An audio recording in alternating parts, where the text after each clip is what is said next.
I recently turned 25 years old, and when I checked my accounts, I had $80,000 in my personal investment account, $20,900 in my Roth individual retirement account, $28,500 in my Roth 401k, $112,500 in my traditional 401k, $10,500 in my health savings account, and $7,000 in my bank account. So altogether, that means I had a total net worth of $259,872.35 by the time I turned 25 years old.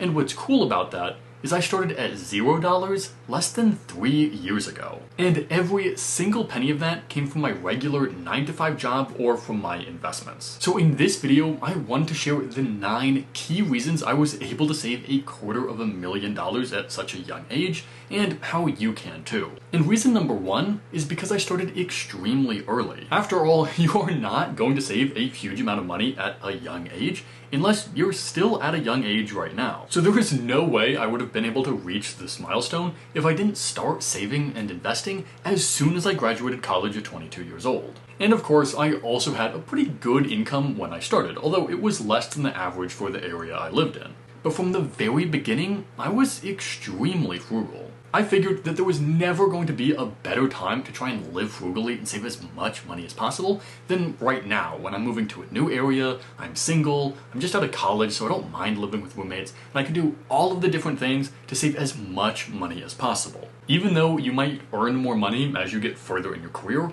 it gets harder and harder to live the lifestyle that will help you save that money. And this is actually really important, because $1 saved today while I'm still young is actually a lot more powerful than $1 saved in the future when I'm older. Because having $250,000 is pretty cool, but the real value of that money is actually long term. Because if all I did was invest that $250,000 today and earn a 7% return on my investment, then I would have $5,250,612.94 after 45 years. And I recognize that most people watching this video are actually probably older than I am. And the good news is that you still have time. I've worked with people who are way older than me, and they've still been able to get back on track and even retire early. But the key lesson here is that the earlier you start, the better off you're going to be. So what's already happened is already in the past. What's done is done. But what you can do is start today. And I consider myself extremely lucky to have learned, even when I was a teenager, that money is not for spending. There's actually an analogy here which I think might help explain things. Have you ever been on a plane and before the plane takes off, the flight attendants go through their safety briefing? And something they always say is that if the oxygen masks drop down because you need more oxygen, then you should always put on your own mask first, and then you can help other people. Basically, you don't want to worry about anything else until you're safe first. And this is kind of how I think about money. The primary purpose of money is to create passive income and give you financial freedom. So unless you are already financially free, the primary purpose of every dollar that you make should be to save that dollar. It just so happens that even on your way to financial freedom, you do have to exchange some of that money in order to buy stuff. But every expense is just leaking oxygen. We want to minimize that leak so that you reach financial freedom. Only after you reach financial freedom does it make sense to worry about some of the other expenses that maybe you kind of want but haven't had time for. But at this point, you already have a safe and steady stream of oxygen to keep you alive. In other words, you can support your base expenses. Only after that should you worry about anything else. So I started my career making $94,000 per year, which probably sounds like a lot, but it's actually way under the average income for the area I live in, which in 2022 was $110,000. And at that time, I knew that almost everybody I knew was going to spend almost every penny of that. But I knew that my money had a different purpose. So from the very beginning, I've been saving over 70% of my income. And last year was the first year I was able to save over 80%. And the reason that I know I saved 80% of my take-home pay is because you can't fix what you don't know is broken. To illustrate this point, I need to make 2 paper airplanes. This paper airplane didn't go very far, but this other paper airplane went way further. But since these 2 paper airplanes have so little in common, it's really hard to tell why one of them went further and one of them just crashed early. And most people's lives are kind of like this. They're not going anywhere, but they don't really know what to fix. And to prove this to you, just answer a couple of questions. Can you tell me how much money you spent in the last month? What about how much money you spent in the last year? And what about how much money you made in the last year? And no, it's not your base income. After taxes and other benefits, it's probably something completely different. So if you feel like you aren't building wealth as fast as you should be, then go figure out why. I literally track every single penny that I make and every penny that I spend so that I understand how much money I need in retirement, how much money I'm saving every year, and when I'll reach financial freedom. If that's something that you don't currently do, I put a free budgeting template just like the one I currently use myself in the video description, and you can download it for free. Once you do have this data, it is so much easier to map it out. I'll give you an example of what I mean, and then I'll tell you about a huge mistake that so many people make. So personally, my goal is to have over $800,000 by the time I turn 30 years old. That would make me very safely financially free. So if I know what I want to achieve, then I can work backwards. I know that the stock market returns about 7% per year, so playing with the numbers, I see I need to save about $78,000 per year to achieve that goal. And if I did save $78,000 per year, then right now I would have about $250,000. So that tells me that I'm on track. So if you have a goal like reaching financial freedom, all you need to do is figure out how much money you need to reach that goal, and then you can work backwards from there to see what you need to do in order to reach that goal when you want to. And this is literally what I help people with all of the time, so if you'd like a little help doing this yourself, there's a link in the description to get in touch. Now, about 1% of you will actually do this exercise and realize that you don't need to make any changes to reach your financial goals. And if you're in that 1%, then to be totally honest, you probably don't need to be watching this video. But most people are not on track to reach their financial goals. I mean, only 2% of people retire before they turn 50 years old. So let me get super tactical and explain some of the strategies I personally used to save as much money as I possibly could. And to save truly mind-boggling amounts of money, you need to focus on your biggest expenses. This is really a basic math problem. You're not going to save over 50% of your income if you spend over 50% of your income on the necessities. And when I say necessities, I really mean what I call the big three, which are housing, transportation, and food. You're just not going to save a serious amount of money without taking these expenses seriously, because the average household in the US spends over $15,000 on every single one of these expenses. So I didn't go for an average apartment in my area, which would cost me about $3,000 per month.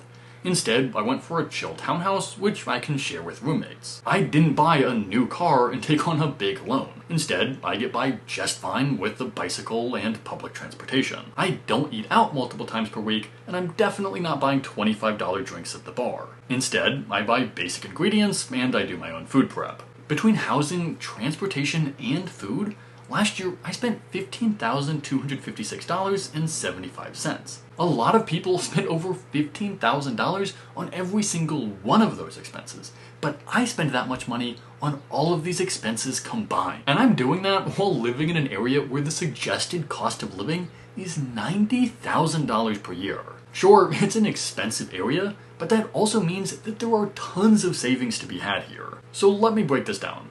Right now, I earn about an average income for the area I live in. Probably a little less than average, since this number is from 2023. But after taxes, I have about $100,000 of take-home pay. But instead of spending $90,000 per year like the average person around me, I spend $20,000 per year. If you want to save a ridiculous amount of money, that's how you do it. But while you've got to be smart about your biggest expenses, it is unbelievable to me how much money people spend on things that they don't need. And that's why my motto is, if you don't need it, don't get it. Every now and then, someone will call me extreme.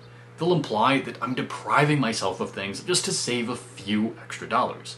But that's missing a really important point. Here's what you need to understand. Everything is a trade-off. You have limited dollars, and you have to decide how you're going to spend those dollars to maximize your value. But what a lot of people don't even consider is that instead of buying a bunch of crap, they could also use those exact same dollars to buy their financial freedom. It doesn't feel like you're buying anything when you save your money, but you are.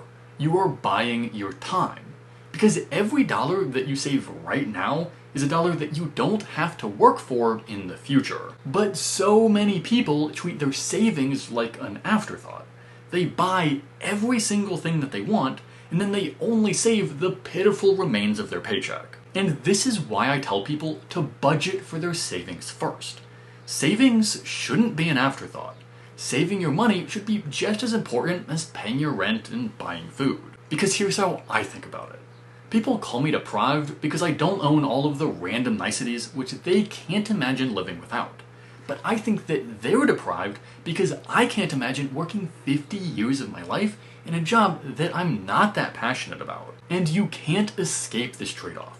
So I've just decided that I'd rather spend all of my money on buying back my time as fast as possible, and then I'll worry about which modern luxuries I'd like to be able to afford in retirement. This philosophy has made it easy to live on $20,000 per year, because I know that I'm spending all of my money on the right things. And I get really worked up about this because so many people don't even consider the real cost of the lifestyle that they're living. They're sacrificing decades of their life just to afford the random crap that they have around the house. But the truth is, we haven't even talked about one of your biggest expenses. Because every year, I spend more money on taxes than I spend on every other expense combined. But the good news is you can save a lot of money on taxes too. I probably would not have saved $250,000 by the time I was 25 if I didn't leverage a few strategies to reduce my taxes. But I almost made a huge mistake, which I'll hopefully help you avoid. And really, I just used 3 strategies to reduce my tax bill. And 2 of them help reduce my tax bill today, while the third one reduces my tax bill in the future. Strategy number 1 is to use a 401k. You can contribute over $23,000 per year into a 401k, which reduces my tax bill by about $6,000. And I might have to pay taxes on this money when I withdraw it in retirement, but if I'm careful about it, I might not have to pay any taxes at all, or at least very little. Strategy number 2 is to use a super underrated account, which is called a health savings account. Let me tell you why this one is one of my favorites. Basically, you can use this account to save over $4,000 per year completely tax-free, which you can use to pay for medical costs. And if you don't ever use it for medical costs, it basically turns into a 401k once you reach retirement age. But as long as you keep using it for medical costs, you never have to pay taxes on this money. So the huge mistake that I almost made is that I almost forgot to create this account, and in 2023, I wasn't able to max it out. So don't make my mistake, and if you are eligible for this, I highly recommend using it. And strategy number 3 doesn't reduce my tax bill right now, but it will reduce my taxes in the future. I'm talking about a Roth individual retirement account, and last year I contributed $7,000, which is the annual max. I have to pay taxes on all of that money, but when I withdraw that money, I won't pay any taxes either on the original contribution or on the investment gains. If I contribute $7,000 per year and earn a 7% return for 50 years, that turns into over $2.8 million. I would normally have to pay taxes on the $2.5 million of that comes from investment gains, but with the Roth IRA, I wouldn't. So these retirement accounts help me save thousands of dollars per year. But the real power of these accounts is that I can invest the money within them. And investments can be a powerful way to increase your wealth. I might be saving over $80,000 per year, but I do not leave that money in my bank account. I get almost every single dollar of that into investments that can grow my wealth without my work. I don't do anything very fancy here, and I definitely don't spend any of my time trying to day trade individual stocks. I personally invest in market tracking index funds and exchange traded funds, so I don't have to actively manage them. And investing can be super unpredictable in the short run, but over the last 3 years, I have made over $20,000 from my investments. But the real power of investing is over the long term. That extra money is great, but I don't really care how my investments do over a 3-year period. What I actually care about is where that money will be in 30 years. But so far, I've talked a lot about what I did to save $250,000 by 25.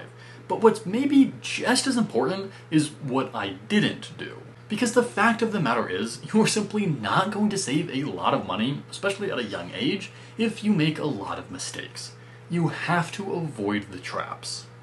And for example, I just talked about investing, which allows your money to compound year over year to make you incredibly wealthy. But the problem is that debt works the exact same way, just in reverse. Every year, it destroys your wealth faster and faster until you pay it off. So one of my best friends went into over $20,000 of debt to buy a new car, and even worse, the interest payment on that loan was 11% per year. That means that every single year, he has to pay over $2,200 just to not go into any more debt. And if he didn't make any payments on his debt at all, that would turn into $56,000 of debt after 10 years, and $161,000 of debt after 20 years. Paying off your debt, especially your high interest debt, is oftentimes even more important than investing. Because if my friend put every single dollar he had into paying off that debt as fast as possible, he'd basically be getting a guaranteed 11% return on his money, which is actually pretty good. If you have high interest debt, your number one priority should be getting back to zero, whatever that takes. So I've talked about a lot of things that have to go right to save $250,000 by the time I turn 25, and that should make sense. Very few 25-year-olds have saved $250,000, because pretty much everything has to go right. But the same principles that I use to save $250,000 also apply to you, no matter where you are in your life. But I also recognize that implementing this is not always easy. When I work with people one-on-one, one of the most important things I help people do is figure out what they need to do to achieve their goal and actually build the habits that will help them get there at a time frame that makes sense. So let me share one last lesson, which is finding your purpose. I live a somewhat extreme life.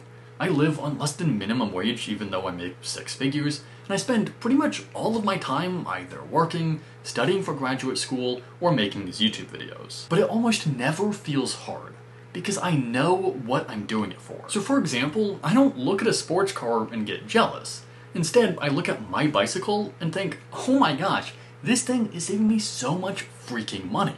That is amazing. And I don't crave eating out because I know just how expensive that would be and how much it would add to my journey to financial freedom. And even though I spend hours and hours on this YouTube channel, it never feels like work because I know that I want to pass the light bulb moment that I had on to others. And I want to help other people realize that they can live their dream life too. But the point is, finding your purpose and your motivation is so important, and it will make reaching your goals feel so much more attainable. Because when you have this motivation, you won't have to force yourself to do the work to get there.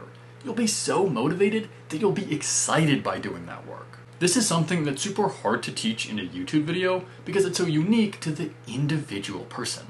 But you have to find your purpose. And if you're wondering where to start, I made this absolute beast of a video to explain how I save 80% of my income every single year.